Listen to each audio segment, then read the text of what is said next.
Hello, campers. Grab your marshmallows and gather around the true crime campfire. We're your camp counselors. I'm Katie. And I'm Whitney. And we're here to tell you a true story that is way stranger than fiction. We're roasting murderers and marshmallows around the true crime campfire.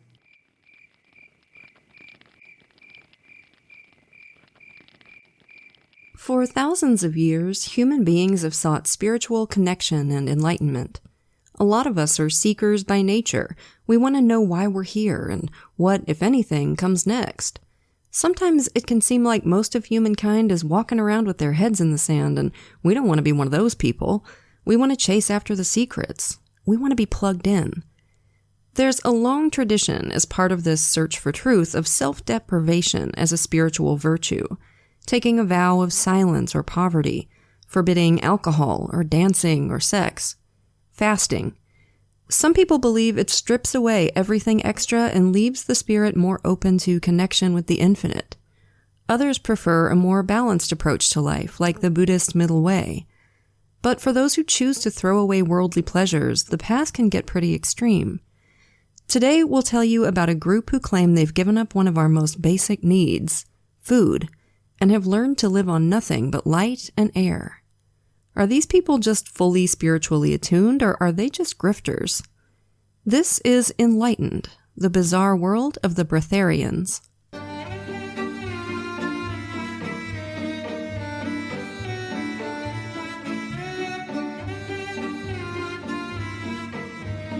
So, campers, what if you never had to eat or drink again? What if humans could train ourselves to survive on nothing but light and air? You could eat now and then if you felt like it, but you wouldn't have to. This is the claim of the Breatharian movement, what they say they've achieved. Some of them, anyway. The rest say they're working on it. And I'm not talking about fasting here, okay, which is a temporary thing. These folks say we don't need food to live. When you Google Breatharians, one of the most commonly asked questions that pops up is, how long can Breatharians survive? Which, wow, when I'm shopping for a new, spiritual path or whatever, I normally wouldn't even expect how long am I going to survive it to be on the FAQ. I'd really prefer to take my survival as read, but I guess I'm just not nearly as gangsta as these guys. These people know how to party. They claim that given the right spiritual practices, we can learn to live on energy alone. They call this energy various things, cosmic dust being my favorite, but most of them seem to use the word prana. Now, the Breatharians did not invent prana. It's a concept that's been around for a long time. Prana is a Sanskrit word that means basically life force. So light, energy, chi, God, prana, it all sounds very spiritual and elevated, but I don't buy it from these guys. From what I've seen researching this group, it's not life force they seem to be thriving on, it's smugness. Smugness seems to permeate the Breatharian culture, this more enlightened than thou attitude, which is really something, considering that following their advice would literally kill you. There are plenty of great mysteries in the universe. There's plenty of stuff we don't know. We know this one. Y'all, we have to eat to live. That is not up for debate. There might be some debate among scientists about how long we can go without food or water, but we know a ballpark, which is about 3 to 5 days with no water and a couple months with no food, depending on conditions. It can vary a little bit. But we know we gotta have it. The Breatharians also claim they barely sleep, by the way, another thing we absolutely know that humans have to do to live. Again, this shit is not opinion, this is fact. You will die if you don't eat, drink, or sleep. Them's the rules. But not according to the Breatharians. Some of them claim they haven't eaten in decades, and they've never felt better. At the helm of the Breatharian movement that really got rolling in the 90s and continues to this day was an Australian lady named Ellen Grieve. She doesn't go by Ellen anymore. She goes by the name Jasmuheen, because of course she does. Scratch the surface of any of this kind of dipshit woo, and chances are you're gonna find some blonde white lady who goes by something that ain't on her birth certificate. Something that sounds vaguely spiritual. Jasmuheen has made a lot of money over the years hawking her 21-day Breatharian protocol that can take you from an unenlightened swine scarfing down Cheetos and despair to a higher being surviving on light and air, like Gwyneth Paltrow. I get wanting to live a healthier lifestyle, but we've been blessed to live in a time when Doritos exist. Like some like thread of fate made it so throughout the centuries of human existence, we could go to the store and get some Cool Ranch Doritos today, right now. It's like for this one precious moment in time. Yeah. One single chip contains more seasoning and flavor than a medieval peasant would ever experience. And we're just going to throw all that away? And it's not just about junk food. They don't eat like potatoes either, which does not sound appealing to me. I love potatoes. You're not supposed to eat anything. Yeah. Anything. You're not supposed to eat, period. Okay? They literally claim to survive on light. Yep. And air. Jasmuheen has done scores of seminars, books, and other educational offerings.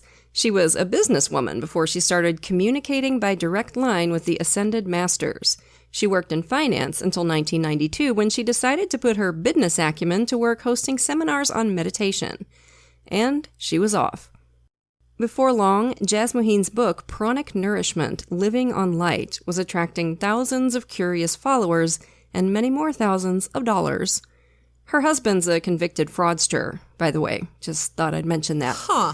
In case I haven't already made this clear, Jasmuheen is enlightened, TM. So much so that she hasn't needed to eat or drink in years. She does it sometimes, just to be social, which is a convenient thing for her to say because every now and again she gets caught ordering like a meal on an airplane or, something like that. Yeah. But she doesn't need to do it. And to be fair, she is real skinny, so she looks the part.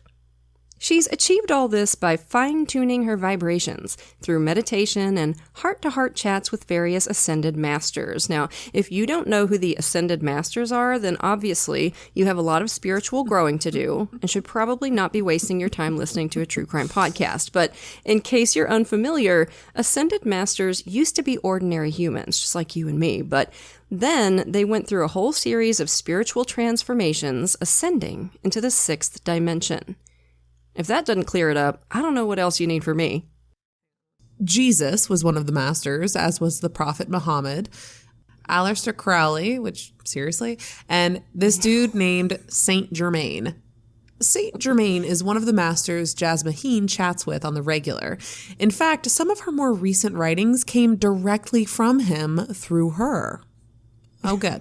As if Jazz didn't already tick every single box on the woo list, now we've got channeling to add to the mix. Yep. Now, we weren't sure who Saint Germain was. We're not like Catholic or anything, so we Googled it. Most of the results are about a liqueur of the same name, but a few Google pages in, we found a book called Saint Germain, Mystery of the Violent Flame. He was a poet, and he didn't even know it. A little more digging, and evidently this violet flame is a mysterious high-frequency light that's supposed to dissolve negative energy and replace it with positive. Sounds definitely real and not at all made up. Used by mystics throughout the ages, according to the Amazon description of this book.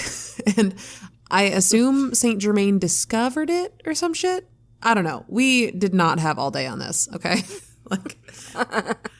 I think we were like 2 more days before Whitney became just fully indoctrinated,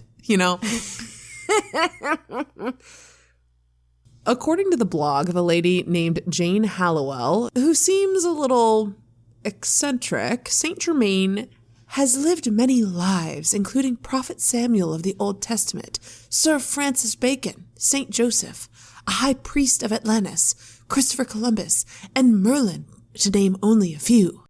Christopher Columbus was like a giant asshole, right, Jane?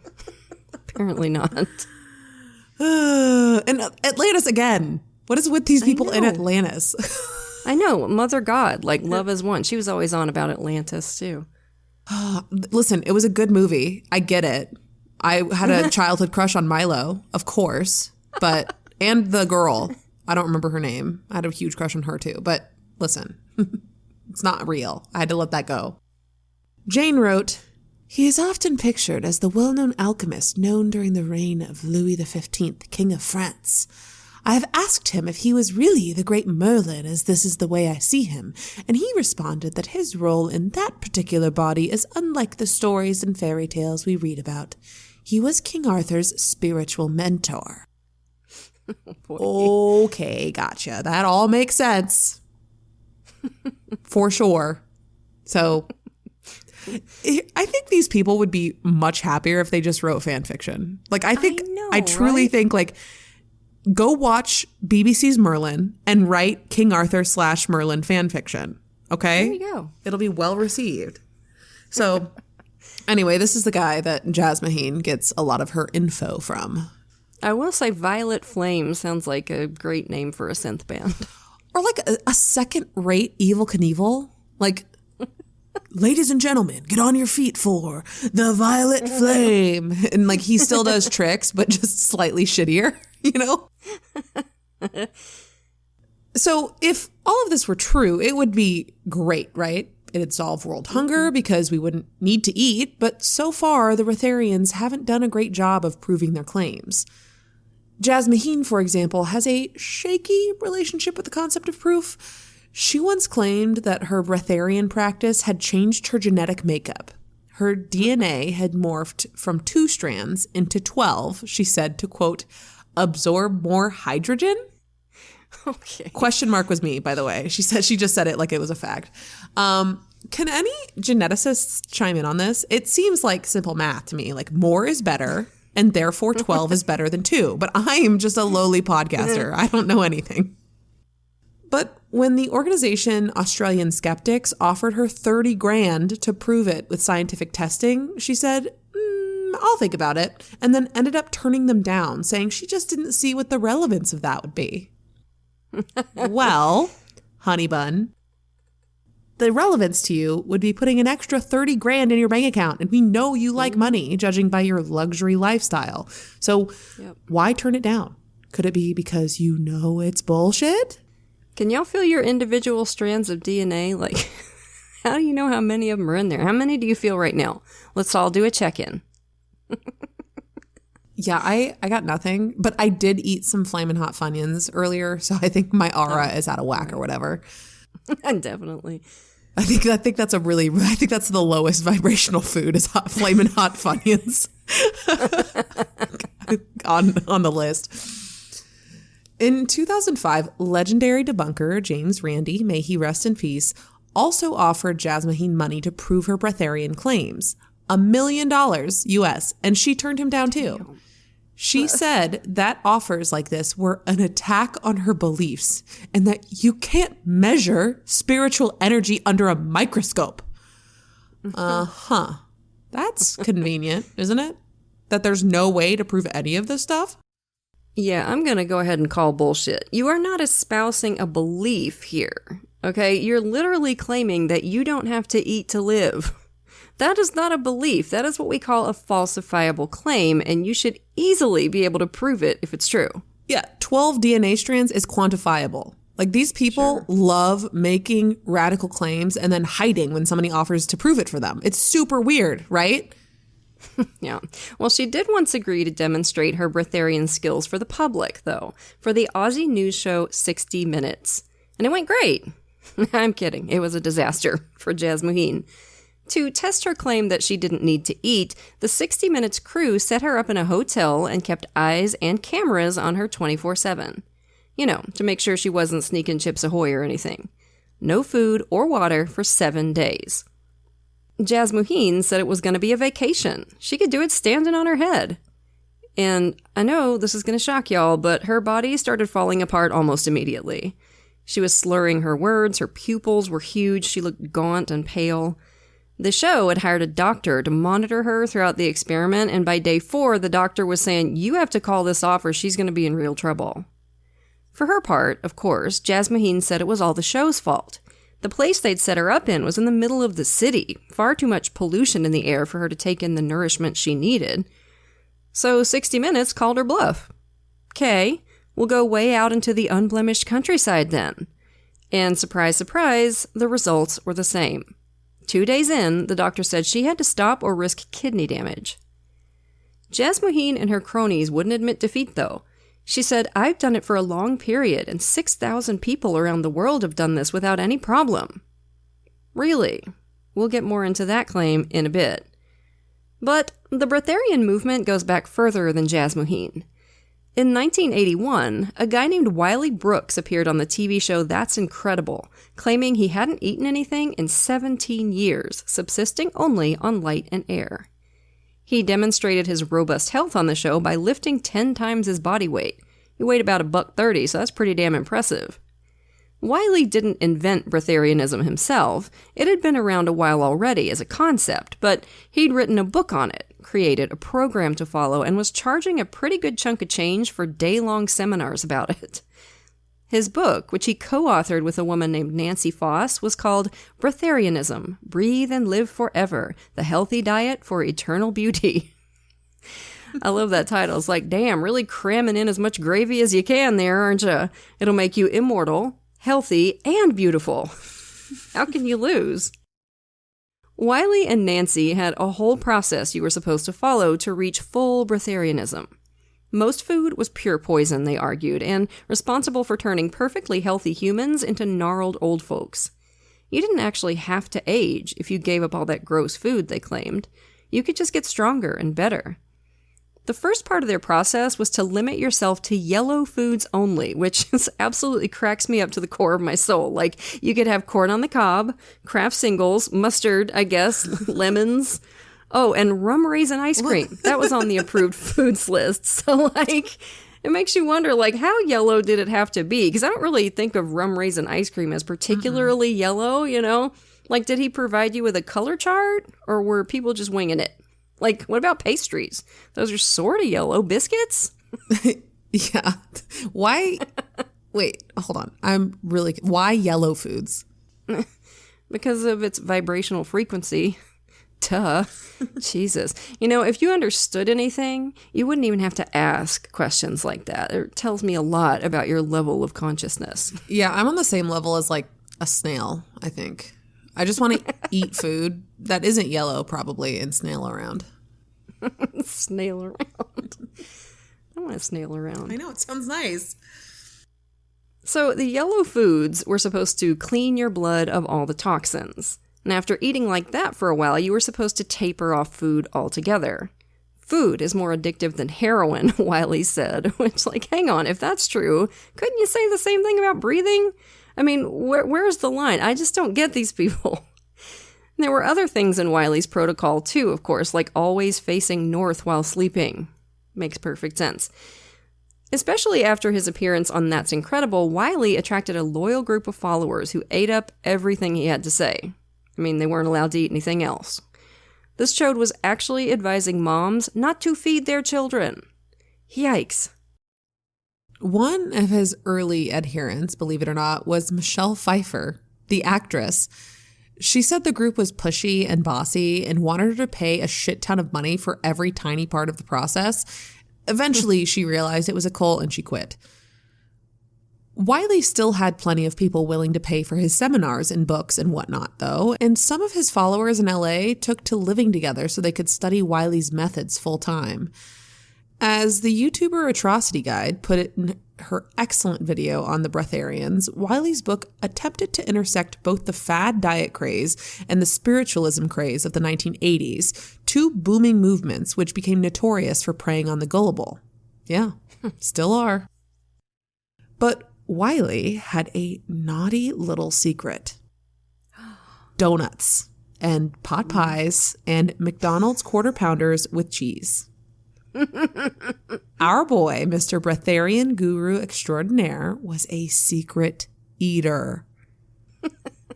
One night, in the privacy of his own house, after a hard day of teaching people how to live on air, Wiley tucked into a chicken pot pie. He thought his girlfriend had already gone to bed, but nope. She walked in and caught him eating. Oh, no. She was too stunned to say anything, so she just kind of looked at him, looked at the Stouffer's tray in front of him, and went back to bed. Wiley apparently took her lack of reaction as permission to eat in front of her whenever he wanted, and she kept his secret for that moment, that is. I do find it interesting that his choices of food are possibly like the worst choices to consistently eat. Oh, it was always junk food. Yeah. He loved junk food. It's like you're preaching about unhealthy food, how unhealthy food is, and you're like cramming a Stouffer's pot pie, which are delicious. Don't get me wrong. Oh, hell yeah. But like if you eat them every day, that's not great, And, this is what I find so interesting about the Breatharians. With the most culty, woo-woo, magoo stuff, you see that a lot of their leaders / influencers, whether they believed it at the start is up for debate, but they eventually do believe it. Like, do these people buy what they're selling? What do they tell themselves as they pick up the fork? What kind of excuses do they make? It's unbelievable. Like, he's within hours, maybe minutes of like talking about how awful food is, he's like, okay, got to swing by I don't think he believed the drive-thru. Yeah, I think he was just trying to make money. Later, when another of Wiley's followers caught him coming out of a restaurant with a big bag of fried chicken and biscuits, the girlfriend spilled the refried beans. Oh yeah, he eats all the time, she said. He'll polish off a dozen donuts at a time, which makes me really jealous actually, because the guy's still skinny. He must have the metabolism of a hummingbird. Like I looked him up. Yeah. And I'm like, he's oh my also God. very tall. Yeah. So that was part of it, but yeah. Well, I'm tall. I can't eat a dozen donuts. Yeah. No, me neither. Old Wiley tried to deny it. Oh, she's just mad because we broke up. She's just out to get me, which is really hilarious. If eating food is like one of the like little jabs you send back to your ex, is so funny. But ex-girlfriend wasn't the only one. Plenty of people had caught him sneaking food. So after that, Wiley was pretty much persona non grata in the Breatharian movement. Never invited to give talks anymore or anything like that. He didn't go away, though. He just adapted his teachings. Started claiming that the only food you should eat is McDonald's Quarter Pounders with cheese and Diet Coke. That these are the only vibrationally attuned foods, and that McDonald's restaurants are all built on spiritual portals and therefore are vortexes of pure light and love. Hey, it's as good an explanation as any for why their fries are so addictive. Yeah, Wiley Brooks is, needless to say, my favorite Breatharian by a long shot. He actually passed away just recently in 2022, I think. Sadly, not immortal, despite his impeccable McVibes. This man loved him some Mickey D's. His ascended master was Ronald McDonald, which, if you think about it, actually really makes sense. Like, Grimace is the violet flame. Feels like you might be in this too deep. Well, I haven't eaten in 3 weeks. Except for the Cheetos. Your ascended master is Chester Cheetah. Hell yeah, he is. Wiley's my favorite too, though, doubling down on the bit by being like, well, hell yeah, I'm eating McDonald's. They're all built on vortexes is objectively funny. Like, you can't tell me that's not hilarious. I have to give him props for that. Absolutely. That's just a good bit. Like, I feel like that's an SNL skit. Now, Jasmine sticks up for Wiley, by the way, says the food in his house is probably just for somebody else, somebody who still ate. Uh-huh. That's what she said when a reporter found a bunch of food in her fridge, too. Oh, that's for my eating friends. You know, I feel like the best way to handle these people is to just try and out-crazy them, which would be tough with Wiley, but you could just be like, you still breathe? I haven't breathed since 1997, and I've never been happier. I'm surviving on photosynthesis alone. So I win. Most enlightened. That's me. Yeah, if you see my chest rise and fall, that's a reflex. I'm not actually getting any oxygen from it. I'm just doing it to fit in with my breathing. My breathing. Oh, and I have to breathe so air passes through my vocal cords. So, so I can talk. It's the only reason you're seeing me breathe right now. So Jasmine picked up where Wiley Brooks left off once he got caught snacking, and this hooey has been perpetuating ever since.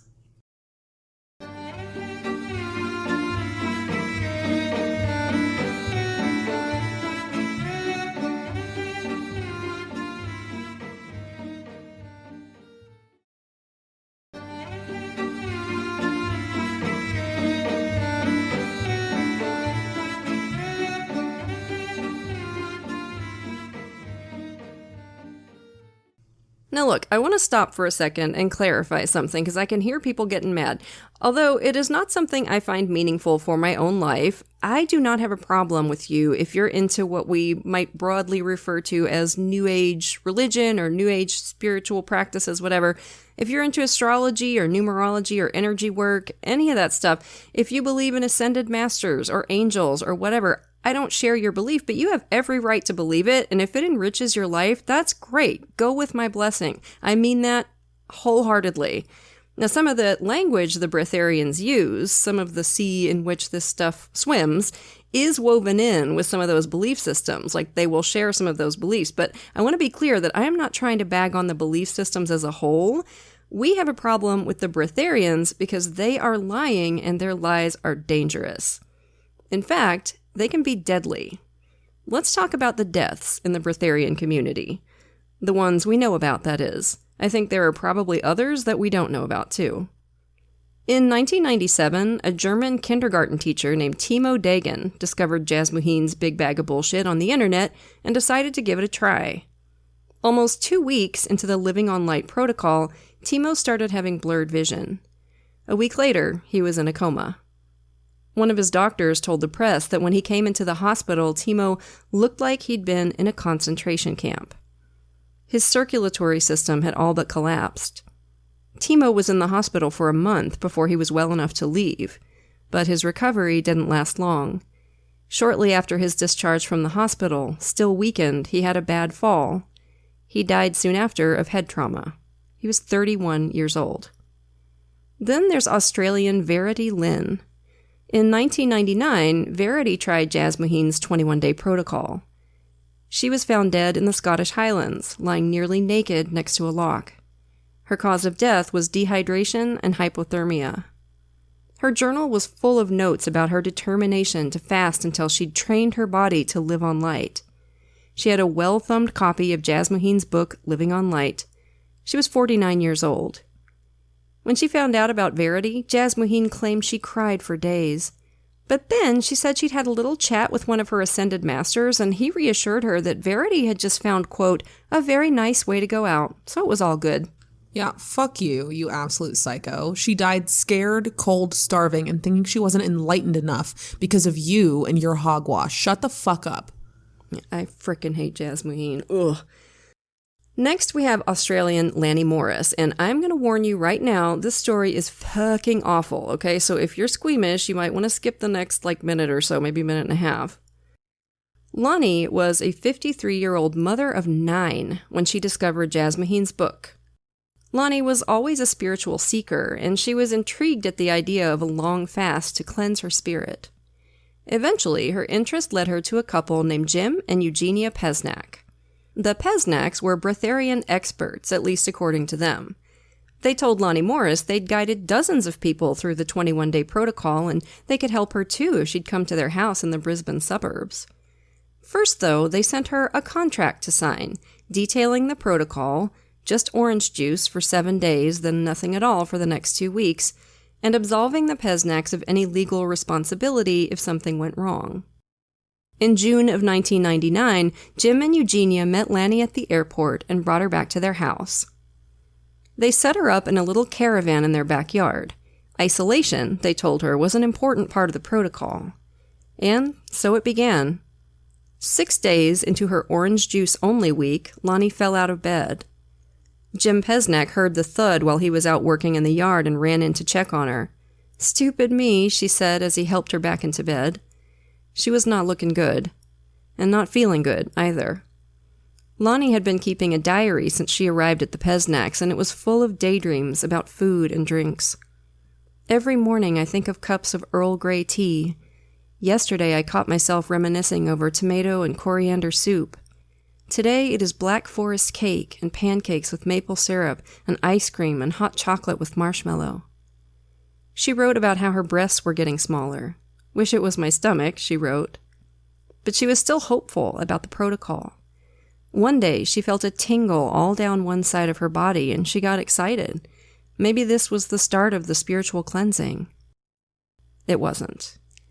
After the orange juice week, it was time to cut down to nothing. And before long, Lanny was in bad trouble. She became paralyzed down one side of her body. She lost the ability to talk. She tried to write in her journal, but all she managed was a shaky spiral in the middle of the page. Then she started coughing up a thick black liquid. Jim and Eugenia were convinced that Lonnie's problem was spiritual, not physical. Jim later told police that Lonnie Morris had a spiritual blockage. She was childish, he said. She refused to let go of emotional burdens, so of course they didn't call a doctor for their student. As Eugenia would later say, sometimes a doctor's intervention can be fatal. For God's sake. Western medicine could never comprehend the spiritual journey Lonnie was on. That black liquid, that was just the spiritual pollutants leaving her body. Finally, though, even the Pesnaks got freaked out about Lonnie's deteriorating condition. They called a doctor sympathetic to the Breatharian cause, which feels like an oxymoron, not gonna lie. Yeah, I know, right? Like, who the fuck was this doctor? He reassured them, and they let Lonnie go on spiraling down. That is, until one afternoon they checked on her and found her choking on the bile in her throat. Jim stuck a tube down her throat to try and help her breathe, but she spit it out. In a panic, Jim called the Breatharian-friendly doctor. He got the guy's voicemail. "I'm having problems, real problems," he said. "Should I call an ambulance? And what should I tell them?" Ugh. Which I think says everything. The fact that he was asking what to say. Yeah, absolutely. It was too late to save Lonnie Morris. She died on July 1st, a little more than 2 weeks into the Breatharian protocol. Her causes of death were pneumonia, kidney failure, a stroke, and horrific dehydration. Let me remind you, she had 9 children. Oh my God. Now, what made this case different from the ones who came before was that Lonnie Morris had been under the guidance of other people who were advising her and supposed to be monitoring her progress, and they'd let her waste away and die. The police arrested Jim and Eugenia Pesnak, and a jury found them guilty of manslaughter. Jim was sentenced to 6 years in prison, and Eugenia got 2. Not nearly enough, if you ask me. And hell no. The fact that they had the goddamn audacity to insinuate that it was her fault when they kept pushing her to continue their dangerous crash diet makes me so mad I could spit nickels. Yeah, it's horrendous. I hope they stub their toes on a TCC branded metal bookcase every morning. That's all I can say. No kidding. In 2011, a Swiss woman died of thirst and starvation after watching the documentary In the Beginning, There Was Light about an Indian man, Prahlad Jani, who claimed he hadn't eaten in 70 years. We'll get back to him in a few minutes. Against the pleas of her family, this lady, whose name was never released to the press, as is often the case in Switzerland, was so determined to follow Jasmuheen's Breatharian protocol that she was spitting out her own saliva so she wouldn't accidentally consume any liquids. Unbelievable. And I've got one more for you. In 2017, a 22-year-old German named Finn Bogomil died on the island of Dominica in the Caribbean. He hadn't eaten or drank anything for days leading up to his death. Why? Because, he told his loved ones, he was going to learn to live on sunlight alone. Of course, our girl Jasmuheen hasn't seemed fazed by any of these deaths. When asked about them, she'll just say stuff like, "It's possible that these people were, quote, not coming from a place of integrity and did not have the right motivation." So if you don't succeed, if you die, like poor Lonnie Morris, or you give up, it means that you weren't doing it right. Or there was just too much pollution. Or the stars weren't perfectly aligned or something. It couldn't possibly be that you, Jasmuheen, are a liar and a con artist. Right. One of the main motivations, supposedly, of breatharianism is to end world hunger. A worthy goal, for sure, if you were pursuing it in a less ridiculous way. But although Jasmuheen likes to talk about how world-changing this stuff would be if it caught on, she's been criticized for not bothering to visit any of the countries where starvation is rampant. Oh yeah, y'all are gonna love this. Her promoter in the UK is a guy named Gerd Lang. Hold on. Wait. His name is really Gerd? Like, yeah. Like the reflux disease that causes like horrible heartburn and like bad shit in your digestion system. And he works for the lady who says food is harmful. What in the world is this story? I know. And actually not eating would make GERD worse. Yeah. So. And our boy Gerd once said, quote, "We know people starve to death in Africa, and much as I feel for these people, I know it's unnecessary had they got the right attunement." Come on, starving people, get right with the cosmos, you idiots. This is all your own fault. I have a lot to say about this, and I'm sure y'all do too, but first and foremost, allow me to say this. Fuck you, you scammer piece of shit. Now, this is, of course, one of the things that cults do. We can make outrageous claims, and we don't have to do anything to prove them true, and if you can't achieve what we've promised you, it's because you did something wrong. You're inadequate. You're spiritually stunted. The Scientologists do this all day. So, why does anybody give credence to this horse shit? Well, the answer to that is complicated. Partly, I think people have a genuine desire to seek out knowledge and better themselves. It's the leaders of this movement that are the villains here, in my opinion. Most of the adherents are probably genuine people. But also, and this is another cult tactic, people really like feeling like they're in on some special secret that nobody else understands. It's why conspiracy theories are so popular, too. Cult leaders capitalize on people's desire to feel like one of the chosen people. After her failed 60 Minutes experiment, Jazz Moheen told The Independent, "We're dealing with intelligent, switched-on people who don't need gurus." Uh-huh. If you join us, you're more switched on than the average person. You're in on the secret. I made myself, as part of writing this, watch an hour-long documentary.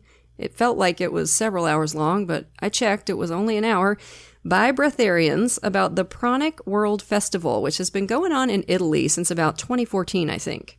Now, I'm sure you can imagine what this thing was like. At least I'm sure you're picturing like copious amounts of white people dreadlocks and lots of man buns and shirtless guys with man buns juggling and people attempting to do throat singing, which must be hard after several days with no water. They do provide food and water, like for the people who are still like not as far along in the process. Mm-hmm. Every time the documentary interviewed somebody, they put their Breatharian level on the screen under their name, and I find this interesting. Levels 3 and 4 are where you can officially start calling yourself a Breatharian. But the definition of a level 3 is somebody who just eats and drinks occasionally, which, like, isn't that just everybody? I mean, what does occasionally mean? I'm not stuffing my gob 24/7. I only eat and drink occasionally. I mean, it's like 2 or 3 times a day, right? So does that mean I can legally sell books on this stuff and rake in some cash? Seems like we're being awfully careful with our language, folks. Maybe trying to cover our asses if somebody else dies. It's always vague, though, isn't it? In this documentary, one of the speakers said, "Love is the answer, whatever the question." And everybody was like, yes, yes. Like, what does that mean? That means nothing. Shut up. I hate that pseudo-profound horse shit. It's so irritating. The answer to finding the slope of an angle is not love. It's love, Katie. It's just, no. What does that mean? Okay, anyway. Another great line from the documentary from a guy who called himself a level 2. "If you tune your bio-oscillator just right, you can receive all the energy that's required for you to live and exist." This dude looked super high, by the way. Like, he looked like a meme of a stoned guy. And look, my bio-oscillator is already humming, okay? I don't know how much more tuned up it could get, to be honest, without me becoming a danger to myself and others. Just leave the poor thing alone. One lady who described herself as a level 4 and looked it, blissfully described how she started communicating with the light beings in 2008. And she looked like she was communicating with the light beings right then. Like, she looked like she was about 5 minutes from death. I have a theory that you can tell the true devotees of this stuff from the con artists by looking at the muscle tone. Like, this lady, like, obviously you're lying if you're saying that you never eat or drink, okay? And that is what you're saying if you're level 4. But you can see that some of these people are consuming just barely enough to survive. And then there are others just walking around looking fine. Those are the scammers, the ones who are just lying through their teeth. And I think our girl Jazz Moheen is very much one of those. I'd love to go to one of these retreats, by the way, and like toss a pizza in the middle of the floor. Just to watch the battle going on behind their eyes, you know, a whole convoy of dessert carts, just to watch the struggle, you know, just to feel something in my unenlightened life. Yeah. My theory is that a lot of these people secretly assume they're the only ones doing it wrong. Yes. Yes. That everyone else who claims to survive with no or almost no food or drink is truly enlightened, and they're just the only ones who haven't managed to achieve it yet. And they're embarrassed by it, so they don't speak up. Yeah. At these breatharian retreats, it might just take one or two people to raise their hands and be like, so am I the only one who's still eating a pretty normal amount of food or what? For the bubble to pop. Yeah. And of course, like you said, shame is one of a cult leader's greatest tools. Yeah. This might be a good time to remind you that Mother God, remember, the Love as One cult, liked to say that food was one of the main barriers between humans and enlightenment. She liked to deprive her followers of food, and at the time she died, she was scarily gaunt. One guy who definitely hasn't helped matters is Prahlad Jani, the subject of the documentary In the Beginning There Was Light. Johnny's dead now. He died in 2020 at age 90, but throughout his life, he was a subject of a lot of hullabaloo. He claimed that when he was 7 years old, he was visited by a trio of goddesses. They blessed him and told him they would provide him with nourishment for the rest of his life via a little hole in the hard palate of his mouth. That was it, according to Johnny. He didn't have to eat or drink anymore. Now, the reason why this guy has done a lot of damage is that he's been the subject of 2 allegedly scientific studies in the early 2000s, and he's got doctors on his side saying it's true. This guy doesn't eat or drink. They had him in a little room, cameras on him all day, every day for 10 straight days, constant monitoring by doctors, blah, blah, blah, blah, blah. And they claim he didn't eat or drink anything and he didn't pee or poop once. As you can probably imagine, there are some problems with these studies. First of all, there were multiple occasions where this dude was out of camera view for a few moments. They also let him bathe, which you're telling me he couldn't have swallowed some of that water? Come on. Like, it's gross. Like, he's drinking his own human soup, but like, if you got a scam to run, like, it makes sense.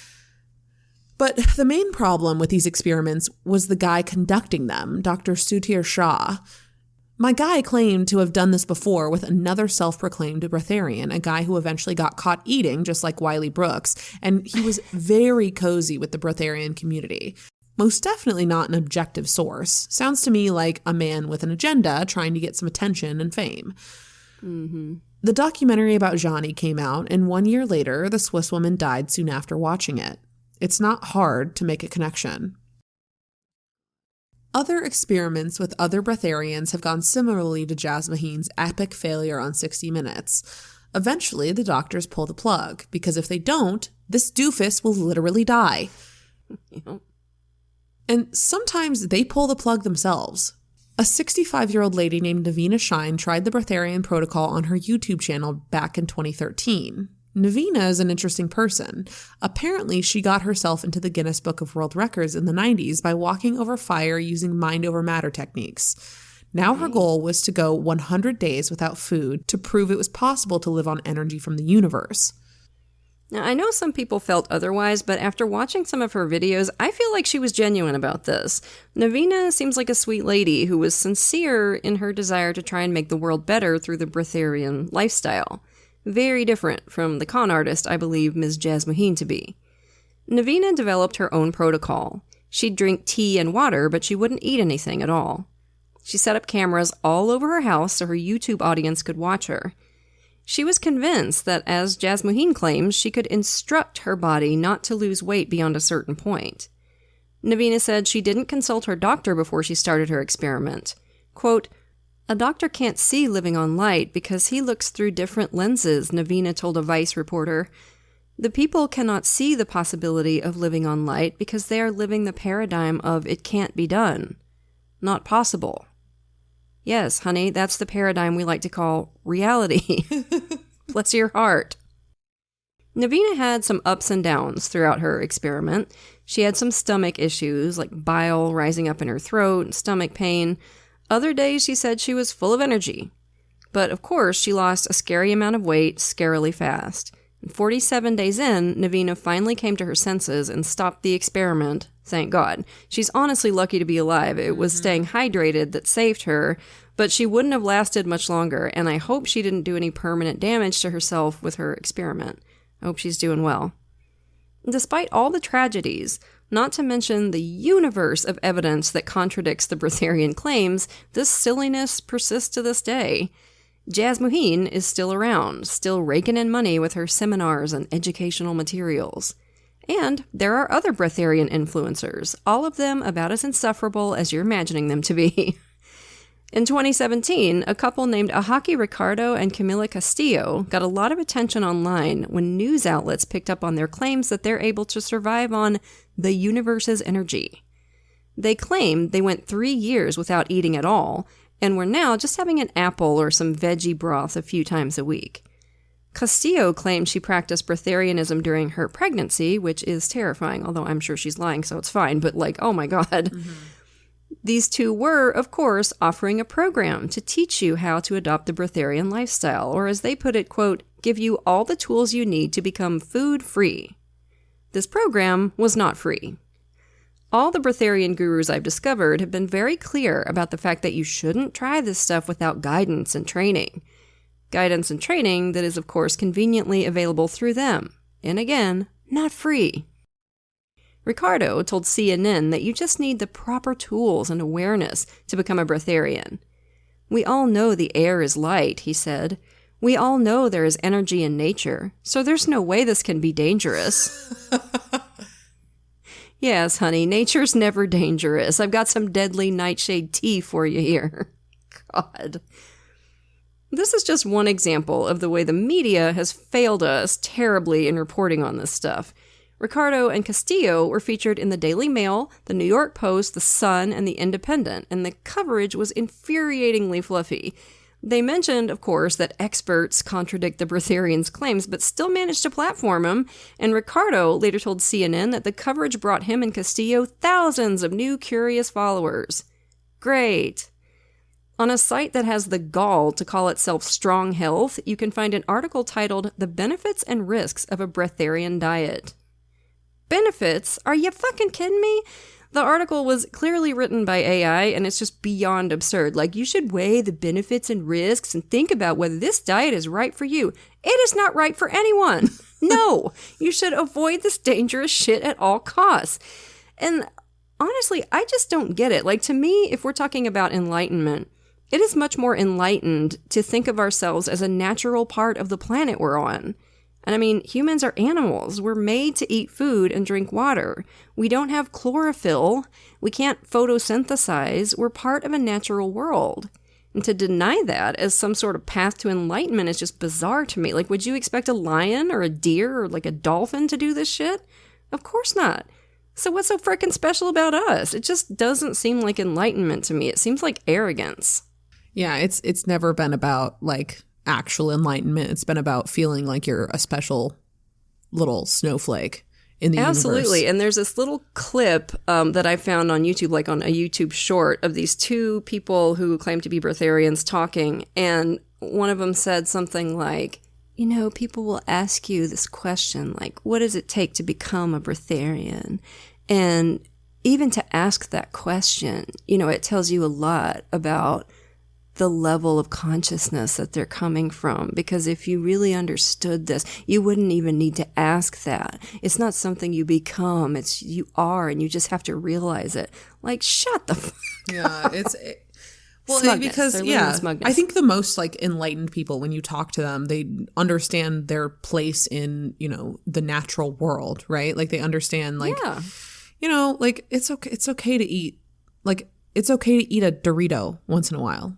Sure. It's okay to have a Twinkie, but you should balance it out. It's about moderation, not full balls to the wall starvation. Jesus.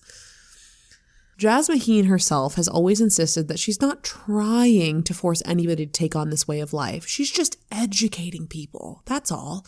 And a lot of the Breatharian influencers these days will claim, in private at least, that they don't like the emphasis on not eating anything, that for them it's more about spiritual growth, meditation, all that good stuff. That's what one of them told a GQ reporter who went to one of their retreats for an article. The problem with that, of course, is that they're not upfront about that in their marketing at all. In that GQ article, the reporter asked the retreat attendees if the emphasis on food-free existence was instrumental in their decision to sign up and shell out the money for the workshop. They all said, yes, absolutely. So you're perfectly happy to use this dangerous bullshit as a gimmick to attract more followers, even if you're not really a practitioner or believer yourself, which we know you're not, because if you were, you'd be dead of thirst or starvation by now. For her part, Miss Jasmine is still thriving, still selling her books and seminars, still speaking to groups of curious people who are interested in what she has to offer. Let me read to you from her post called Musings from Africa, published from Cape Town, South Africa on July 1st, 2023. My foot is throbbing, swollen, calling out for rest as I'd recently broken my left big toe. Ignoring this rather large inconvenience. Aw. I decided to follow the call of my heart and come to South Africa to complete an ancient circle, and already I'm glad I did. Notice she went to Africa not to, help starving people, to complete a circle for her own benefit. I just want to point that out. Oh, yeah.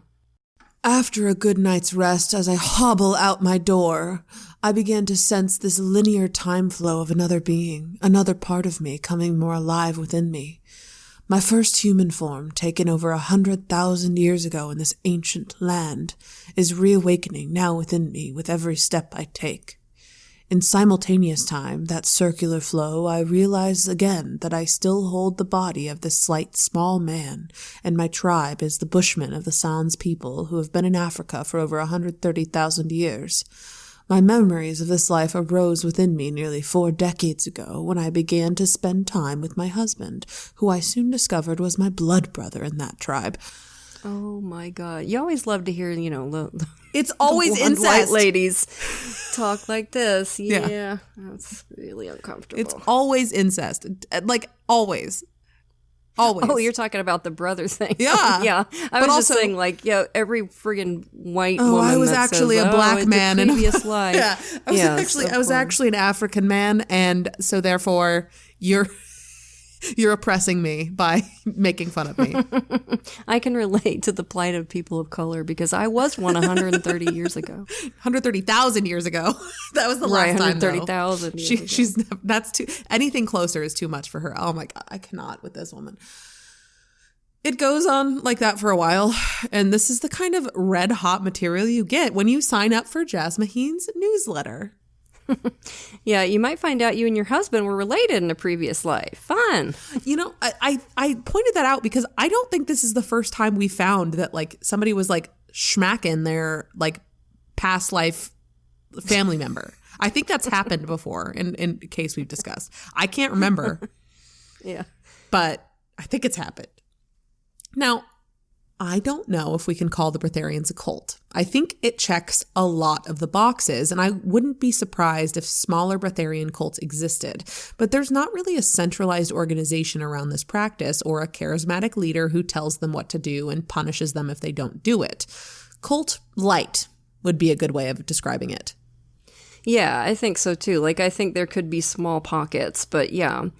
At the very least, it's more proof that there are people out there who will literally believe anything, and other people who are more than willing to take their money. Now, if you'll excuse me, I'm going to go eat half a bag of Doritos. So that was a wild one, right, campers? We'll have another one for you next week. But for now, lock your doors, light your lights, and stay safe until we get together again around the True Crime Campfire.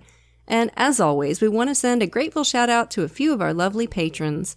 Thank you so much to Ariana, Patty, Vicky, Amy, Tracy, Hunter, and Katie.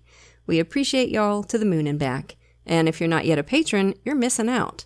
Patrons of our show get every episode ad-free at least a day early, sometimes even 2, plus tons of extra content, like patrons-only episodes and hilarious post-show discussions. And once you hit the $5 and up categories, you get even more cool stuff. A free sticker at $5, a rad enamel pin or fridge magnet while supplies last at $10, virtual events with Katie and me, and we're always looking for new stuff to do for you. So if you can, come join us at patreon.com/truecrimecampfire. For great TCC merch, visit the True Crime Campfire store at spreadshirt.com and check out our website at truecrimecampfirepod.com.